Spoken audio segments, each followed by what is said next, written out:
ರಾತ್ರಿವರೆಗೂ ಕಾದ್ರೂ ಕೂಡ ನನ್ನ ಹತ್ರ ಹೇಳಲಿಕ್ಕೇನಿಲ್ಲ, ಹಾಗಾಗಿ ನನಗೆ ಬೇಸರ ಆಗ್ತಿದೆ ಅಂತ ಮಲ್ಲಿಕಾರ್ಜುನ್ ಖರ್ಗೆ ಅವರು ಹೇಳ್ತಿದ್ದಾರೆ. ಆದ್ರೆ ಬೇಸರ ರಾಜ್ಯದಲ್ಲಿ ಆಗ್ತಾ ಇರುವ, ಅದರಲ್ಲೂ ಕಾಂಗ್ರೆಸ್ ಪಾಳ್ಯದಲ್ಲಿ ಆಗ್ತಾ ಇರುವ ಬೆಳವಣಿಗೆಯಿಂದಲೂ ಅಂತ ಹೇಳಿ ಅರ್ಥೈಸ್ಕೊಳ್ಳಿಕ್ ಸಾಧ್ಯ ಇಲ್ವಾ?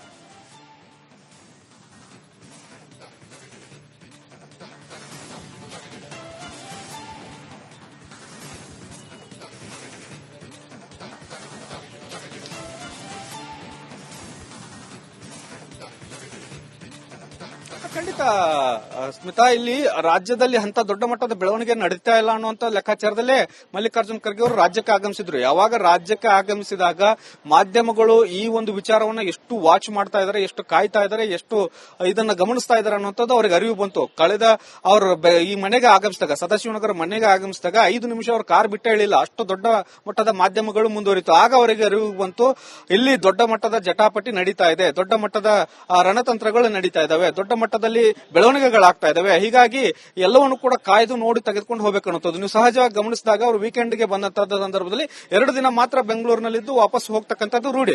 ಆದ್ರೆ ಈಗ ಅವ್ರು ಇನ್ನೂ 2 ದಿನ ಹೆಚ್ಚಾಗಿ ಉಳಿತಾ ಇದ್ದಾರೆ ಅಂದ್ರೆ ಇಲ್ಲಿ ಇರತಕ್ಕಂತಹ ವಿಚಾರಗಳ ಬಗ್ಗೆ ಗಮನ ಹರಿಸಲೇಬೇಕಾದಂತ ಅನಿವಾರ್ಯತೆ ಇದೆ.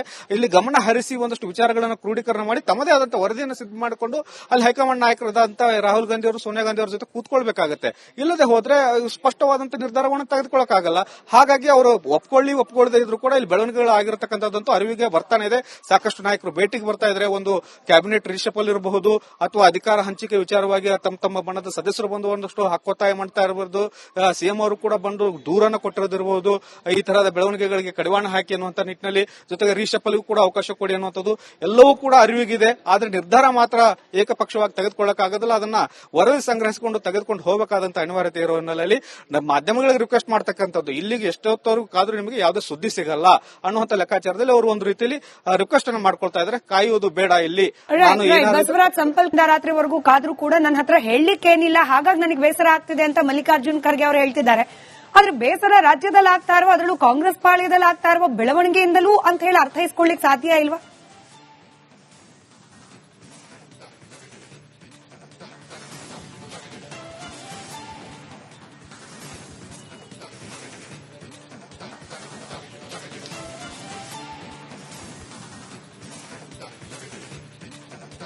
ಖಂಡಿತ ಸ್ಮಿತಾ, ಇಲ್ಲಿ ರಾಜ್ಯದಲ್ಲಿ ಅಂತ ದೊಡ್ಡ ಮಟ್ಟದ ಬೆಳವಣಿಗೆ ನಡೀತಾ ಇಲ್ಲ ಅನ್ನುವಂತ ಲೆಕ್ಕಾಚಾರದಲ್ಲೇ ಮಲ್ಲಿಕಾರ್ಜುನ್ ಖರ್ಗೆ ಅವರು ರಾಜ್ಯಕ್ಕೆ ಆಗಮಿಸಿದ್ರು. ಯಾವಾಗ ರಾಜ್ಯಕ್ಕೆ ಆಗಮಿಸಿದಾಗ ಮಾಧ್ಯಮಗಳು ಈ ಒಂದು ವಿಚಾರವನ್ನ ಎಷ್ಟು ವಾಚ್ ಮಾಡ್ತಾ ಇದಾರೆ, ಎಷ್ಟು ಕಾಯ್ತಾ ಇದಾರೆ, ಎಷ್ಟು ಇದನ್ನ ಗಮನಿಸ್ತಾ ಇದಾರೆ ಅನ್ನುವಂಥದ್ದು ಅವ್ರಿಗೆ ಅರಿವು ಬಂತು. ಕಳೆದ ಅವರು ಈ ಮನೆಗೆ ಆಗಮಿಸಿದಾಗ, ಸದಾಶಿವನಗರ ಮನೆಗೆ ಆಗಮಿಸಿದಾಗ 5 ನಿಮಿಷ ಅವ್ರ ಕಾರ್ ಬಿಟ್ಟೇ ಹೇಳಿಲ್ಲ, ಅಷ್ಟು ದೊಡ್ಡ ಮಟ್ಟದ ಮಾಧ್ಯಮಗಳು ಮುಂದುವರಿತು. ಆಗ ಅವರಿಗೆ ಅರಿವು ಬಂತು, ಇಲ್ಲಿ ದೊಡ್ಡ ಮಟ್ಟದ ಜಟಾಪಟಿ ನಡೀತಾ ಇದೆ, ದೊಡ್ಡ ಮಟ್ಟದ ರಣತಂತ್ರಗಳು ನಡೀತಾ ಇದಾವೆ, ದೊಡ್ಡ ಮಟ್ಟದಲ್ಲಿ ಬೆಳವಣಿಗೆಗಳಾಗ್ತಾ ಇದಾವೆ. ಹೀಗಾಗಿ ಎಲ್ಲವನ್ನು ಕೂಡ ಕಾಯ್ದು ನೋಡಿ ತೆಗೆದುಕೊಂಡು ಹೋಗ್ಬೇಕನ್ನುತ್ತದೆ. ನೀವು ಸಹಜವಾಗಿ ಗಮನಿಸಿದಾಗ ಅವರು ವೀಕೆಂಡ್ಗೆ ಬಂದಂತಹ ಸಂದರ್ಭದಲ್ಲಿ 2 ದಿನ ಮಾತ್ರ ಬೆಂಗಳೂರಿನಲ್ಲಿದ್ದು ವಾಪಸ್ ಹೋಗ್ತಕ್ಕಂಥದ್ದು ರೂಢಿ.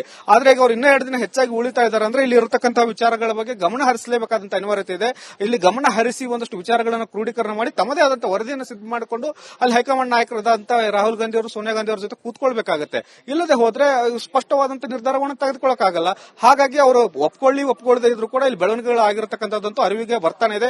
ಸಾಕಷ್ಟು ನಾಯಕರು ಭೇಟಿಗೆ ಬರ್ತಾ ಇದ್ದಾರೆ. ಒಂದು ಕ್ಯಾಬಿನೆಟ್ ರಿಷಫಲ್ ಇರಬಹುದು, ಅಥವಾ ಅಧಿಕಾರ ಹಂಚಿಕೆ ವಿಚಾರವಾಗಿ ತಮ್ಮ ಬಣದ ಸದಸ್ಯರು ಬಂದು ಒಂದಷ್ಟು ಹಕ್ಕೊತ್ತಾಯ ಮಾಡ್ತಾ ಇರಬಹುದು, ಸಿಎಂ ಅವರು ಕೂಡ ಬಂದು ದೂರನ್ನು ಕೊಟ್ಟಿರೋದಿರಬಹುದು.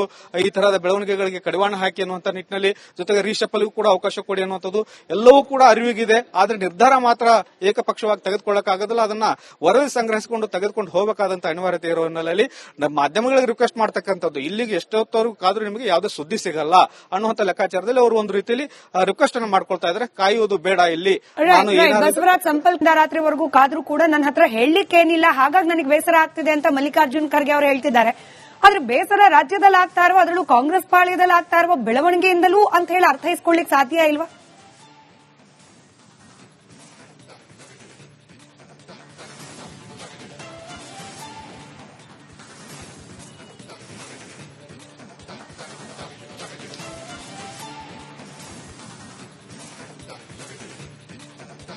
ಖಂಡಿತ ಸ್ಮಿತಾ, ಇಲ್ಲಿ ರಾಜ್ಯದಲ್ಲಿ ಅಂತ ದೊಡ್ಡ ಮಟ್ಟದ ಬೆಳವಣಿಗೆ ನಡೀತಾ ಇಲ್ಲ ಅನ್ನುವಂತ ಲೆಕ್ಕಾಚಾರದಲ್ಲೇ ಮಲ್ಲಿಕಾರ್ಜುನ್ ಖರ್ಗೆ ಅವರು ರಾಜ್ಯಕ್ಕೆ ಆಗಮಿಸಿದ್ರು. ಯಾವಾಗ ರಾಜ್ಯಕ್ಕೆ ಆಗಮಿಸಿದಾಗ ಮಾಧ್ಯಮಗಳು ಈ ಒಂದು ವಿಚಾರವನ್ನ ಎಷ್ಟು ವಾಚ್ ಮಾಡ್ತಾ ಇದಾರೆ, ಎಷ್ಟು ಕಾಯ್ತಾ ಇದಾರೆ, ಎಷ್ಟು ಇದನ್ನ ಗಮನಿಸ್ತಾ ಇದಾರೆ ಅನ್ನುವಂಥದ್ದು ಅವ್ರಿಗೆ ಅರಿವು ಬಂತು. ಕಳೆದ ಅವರು ಈ ಮನೆಗೆ ಆಗಮಿಸಿದಾಗ, ಸದಾಶಿವನಗರ ಮನೆಗೆ ಆಗಮಿಸಿದಾಗ 5 ನಿಮಿಷ ಅವ್ರ ಕಾರ್ ಬಿಟ್ಟೇ ಹೇಳಿಲ್ಲ, ಅಷ್ಟು ದೊಡ್ಡ ಮಟ್ಟದ ಮಾಧ್ಯಮಗಳು ಮುಂದುವರಿತು. ಆಗ ಅವರಿಗೆ ಅರಿವು ಬಂತು, ಇಲ್ಲಿ ದೊಡ್ಡ ಮಟ್ಟದ ಜಟಾಪಟಿ ನಡೀತಾ ಇದೆ, ದೊಡ್ಡ ಮಟ್ಟದ ರಣತಂತ್ರಗಳು ನಡೀತಾ ಇದಾವೆ, ದೊಡ್ಡ ಮಟ್ಟದಲ್ಲಿ ಬೆಳವಣಿಗೆಗಳಾಗ್ತಾ ಇದಾವೆ. ಹೀಗಾಗಿ ಎಲ್ಲವನ್ನು ಕೂಡ ಕಾಯ್ದು ನೋಡಿ ತೆಗೆದುಕೊಂಡು ಹೋಗ್ಬೇಕು ಅನ್ನೋದು. ನೀವು ಸಹಜವಾಗಿ ಗಮನಿಸಿದಾಗ ಅವರು ವೀಕೆಂಡ್ಗೆ ಬಂದಂತಹ ಸಂದರ್ಭದಲ್ಲಿ 2 ದಿನ ಮಾತ್ರ ಬೆಂಗಳೂರಿನಲ್ಲಿದ್ದು ವಾಪಸ್ ಹೋಗ್ತಕ್ಕಂಥದ್ದು ರೂಢಿ. ಆದ್ರೆ ಈಗ ಅವ್ರು ಇನ್ನೂ 2 ದಿನ ಹೆಚ್ಚಾಗಿ ಉಳಿತಾ ಇದ್ದಾರೆ ಅಂದ್ರೆ ಇಲ್ಲಿ ಇರತಕ್ಕಂತಹ ವಿಚಾರಗಳ ಬಗ್ಗೆ ಗಮನ ಹರಿಸಲೇಬೇಕಾದಂತ ಅನಿವಾರ್ಯತೆ ಇದೆ.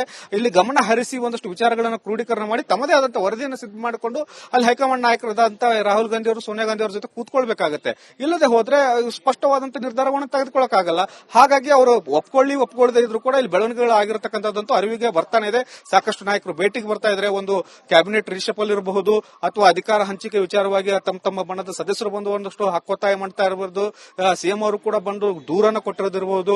ಈ ತರಹದ ಬೆಳವಣಿಗೆಗಳಿಗೆ ಕಡಿವಾಣ ಹಾಕಿ ಅನ್ನುವಂತ ನಿಟ್ಟಿನಲ್ಲಿ, ಜೊತೆಗೆ ರಿಷಫಲ್ಗೂ ಕೂಡ ಅವಕಾಶ ಕೊಡಿ ಅನ್ನುವಂಥದ್ದು ಎಲ್ಲವೂ ಕೂಡ ಅರಿವಿಗಿದೆ. ಆದ್ರೆ ನಿರ್ಧಾರ ಮಾತ್ರ ಏಕಪಕ್ಷವಾಗಿ ತೆಗೆದುಕೊಳ್ಳಕ್ಕಾಗೋದಿಲ್ಲ. ಅದನ್ನ ವರದಿ ಸಂಗ್ರಹಿಸಿಕೊಂಡು ತೆಗೆದುಕೊಂಡು ಹೋಗಬೇಕಾದಂತ ಅನಿವಾರ್ಯತೆ ಇರೋ ಹಿನ್ನೆಲೆಯಲ್ಲಿ ಮಾಧ್ಯಮಗಳಿಗೆ ರಿಕ್ವೆಸ್ಟ್ ಮಾಡ್ತಕ್ಕಂಥದ್ದು, ಇಲ್ಲಿಗೆ ಎಷ್ಟೊತ್ತವರೆಗೂ ಕಾದ್ರೂ ನಿಮಗೆ ಯಾವುದೇ ಸುದ್ದಿ ಸಿಗಲ್ಲ ಅನ್ನುವಂತ ಲೆಕ್ಕಾಚಾರದಲ್ಲಿ ಅವರು ಒಂದು ರೀತಿಯಲ್ಲಿ ರಿಕ್ವೆಸ್ಟ್ ಅನ್ನು ಮಾಡ್ಕೊಳ್ತಾ ಇದ್ದಾರೆ. ಕಾಯುವುದು ಬೇಡ, ಇಲ್ಲಿ ನಾನು ಬಸವರಾಜ್ ಸಂಪಲ್ಕ ರಾತ್ರಿವರೆಗೂ ಕಾದ್ರೂ ಕೂಡ ನನ್ನ ಹತ್ರ ಹೇಳಲಿಕ್ಕೇನಿಲ್ಲ, ಹಾಗಾಗಿ ನನಗೆ ಬೇಸರ ಆಗ್ತಿದೆ ಅಂತ ಮಲ್ಲಿಕಾರ್ಜುನ್ ಖರ್ಗೆ ಅವರು ಹೇಳ್ತಿದ್ದಾರೆ.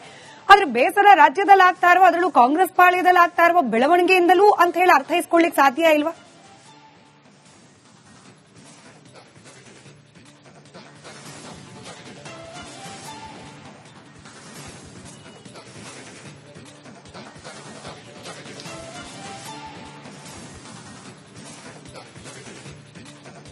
ಖಂಡಿತ ಸ್ಮಿತಾ, ಇಲ್ಲಿ ರಾಜ್ಯದಲ್ಲಿ ಅಂತ ದೊಡ್ಡ ಮಟ್ಟದ ಬೆಳವಣಿಗೆ ನಡೀತಾ ಇಲ್ಲ ಅನ್ನುವಂತ ಲೆಕ್ಕಾಚಾರದಲ್ಲೇ ಮಲ್ಲಿಕಾರ್ಜುನ್ ಖರ್ಗೆ ಅವರು ರಾಜ್ಯಕ್ಕೆ ಆಗಮಿಸಿದ್ರು. ಯಾವಾಗ ರಾಜ್ಯಕ್ಕೆ ಆಗಮಿಸಿದಾಗ ಮಾಧ್ಯಮಗಳು ಈ ಒಂದು ವಿಚಾರವನ್ನ ಎಷ್ಟು ವಾಚ್ ಮಾಡ್ತಾ ಇದಾರೆ, ಎಷ್ಟು ಕಾಯ್ತಾ ಇದಾರೆ, ಎಷ್ಟು ಇದನ್ನ ಗಮನಿಸ್ತಾ ಇದಾರೆ ಅನ್ನುವಂಥದ್ದು ಅವ್ರಿಗೆ ಅರಿವು ಬಂತು. ಕಳೆದ ಅವರು ಈ ಮನೆಗೆ ಆಗಮಿಸಿದಾಗ, ಸದಾಶಿವನಗರ ಮನೆಗೆ ಆಗಮಿಸಿದಾಗ 5 ನಿಮಿಷ ಅವ್ರ ಕಾರ್ ಬಿಟ್ಟೇ ಹೇಳಿಲ್ಲ, ಅಷ್ಟು ದೊಡ್ಡ ಮಟ್ಟದ ಮಾಧ್ಯಮಗಳು ಮುಂದುವರಿತು. ಆಗ ಅವರಿಗೆ ಅರಿವು ಬಂತು, ಇಲ್ಲಿ ದೊಡ್ಡ ಮಟ್ಟದ ಜಟಾಪಟಿ ನಡೀತಾ ಇದೆ, ದೊಡ್ಡ ಮಟ್ಟದ ರಣತಂತ್ರಗಳು ನಡೀತಾ ಇದಾವೆ, ದೊಡ್ಡ ಮಟ್ಟದಲ್ಲಿ ಬೆಳವಣಿಗೆಗಳಾಗ್ತಾ ಇದಾವೆ. ಹೀಗಾಗಿ ಎಲ್ಲವನ್ನು ಕೂಡ ಕಾಯ್ದು ನೋಡಿ ತೆಗೆದುಕೊಂಡು ಹೋಗ್ಬೇಕು ಅನ್ನೋದು. ನೀವು ಸಹಜವಾಗಿ ಗಮನಿಸಿದಾಗ ಅವರು ವೀಕೆಂಡ್ಗೆ ಬಂದಂತಹ ಸಂದರ್ಭದಲ್ಲಿ 2 ದಿನ ಮಾತ್ರ ಬೆಂಗಳೂರಿನಲ್ಲಿದ್ದು ವಾಪಸ್ ಹೋಗ್ತಕ್ಕಂಥದ್ದು ರೂಢಿ. ಆದ್ರೆ ಈಗ ಅವ್ರು ಇನ್ನೂ 2 ದಿನ ಹೆಚ್ಚಾಗಿ ಉಳಿತಾ ಇದ್ದಾರೆ ಅಂದ್ರೆ ಇಲ್ಲಿ ಇರತಕ್ಕಂತಹ ವಿಚಾರಗಳ ಬಗ್ಗೆ ಗಮನ ಹರಿಸಲೇಬೇಕಾದಂತ ಅನಿವಾರ್ಯತೆ ಇದೆ. ಇಲ್ಲಿ ಗಮನ ಹರಿಸಿ ಒಂದಷ್ಟು ವಿಚಾರಗಳನ್ನು ಕ್ರೋಢೀಕರಣ ಮಾಡಿ ತಮ್ಮದೇ ಆದಂತಹ ವರದಿಯನ್ನು ಸಿದ್ಧ ಮಾಡಿಕೊಂಡು ಅಲ್ಲಿ ಹೈಕಮಾಂಡ್ ನಾಯಕರಾದಂತ ರಾಹುಲ್ ಗಾಂಧಿ ಅವರು, ಸೋನಿಯಾ ಗಾಂಧಿ ಅವರ ಜೊತೆ ಕೂತ್ಕೊಳ್ಬೇಕಾಗತ್ತೆ. ಇಲ್ಲದೆ ಹೋದ್ರೆ ಸ್ಪಷ್ಟವಾದಂತಹ ನಿರ್ಧಾರವನ್ನು ತೆಗೆದುಕೊಳ್ಳಕ್ಕಾಗಲ್ಲ. ಹಾಗಾಗಿ ಅವರು ಒಪ್ಕೊಳ್ಳದೆ ಇದ್ರು ಕೂಡ ಇಲ್ಲಿ ಬೆಳವಣಿಗೆಗಳು ಆಗಿರತಕ್ಕಂಥದ್ದಂತೂ ಅರಿವಿಗೆ ಬರ್ತಾನೆ ಇದೆ. ಸಾಕಷ್ಟು ನಾಯಕರು ಭೇಟಿಗೆ ಬರ್ತಾ ಇದ್ದಾರೆ. ಒಂದು ಕ್ಯಾಬಿನೆಟ್ ರಿಷಫಲ್ ಇರಬಹುದು ಅಥವಾ ಅಧಿಕಾರ ಹಂಚಿಕೆ ವಿಚಾರವಾಗಿ ತಮ್ಮ ಬಣದ ಸದಸ್ಯರು ಬಂದು ಒಂದಷ್ಟು ಹಕ್ಕೊತ್ತಾಯ ಮಾಡ್ತಾ ಇರಬಹುದು. ಸಿಎಂ ಅವರು ಕೂಡ ಬಂದು ದೂರನ್ನು ಕೊಟ್ಟಿರೋದಿರಬಹುದು. ಈ ತರಹದ ಬೆಳವಣಿಗೆಗಳಿಗೆ ಕಡಿವಾಣ ಹಾಕಿ ಅನ್ನುವಂತ ನಿಟ್ಟಿನಲ್ಲಿ, ಜೊತೆಗೆ ರಿಷಫಲ್ಗೂ ಕೂಡ ಅವಕಾಶ ಕೊಡಿ ಅನ್ನುವಂಥದ್ದು ಎಲ್ಲವೂ ಕೂಡ ಅರಿವಿಗಿದೆ. ಆದ್ರೆ ನಿರ್ಧಾರ ಮಾತ್ರ ಏಕಪಕ್ಷವಾಗಿ ತೆಗೆದುಕೊಳ್ಳಕ್ಕಾಗೋದಿಲ್ಲ. ಅದನ್ನ ವರದಿ ಸಂಗ್ರಹಿಸಿಕೊಂಡು ತೆಗೆದುಕೊಂಡು ಹೋಗಬೇಕಾದಂತ ಅನಿವಾರ್ಯತೆ ಇರೋ ಹಿನ್ನೆಲೆಯಲ್ಲಿ ಮಾಧ್ಯಮಗಳಿಗೆ ರಿಕ್ವೆಸ್ಟ್ ಮಾಡ್ತಕ್ಕಂಥದ್ದು, ಇಲ್ಲಿಗೆ ಎಷ್ಟೊತ್ತವರೆಗೂ ಕಾದ್ರೂ ನಿಮಗೆ ಯಾವುದೇ ಸುದ್ದಿ ಸಿಗಲ್ಲ ಅನ್ನುವಂತ ಲೆಕ್ಕಾಚಾರದಲ್ಲಿ ಅವರು ಒಂದು ರೀತಿಯಲ್ಲಿ ರಿಕ್ವೆಸ್ಟ್ ಅನ್ನು ಮಾಡ್ಕೊಳ್ತಾ ಇದ್ದಾರೆ. ಕಾಯುವುದು ಬೇಡ, ಇಲ್ಲಿ ನಾನು ಬಸವರಾಜ್ ಸಂಪಲ್ಕ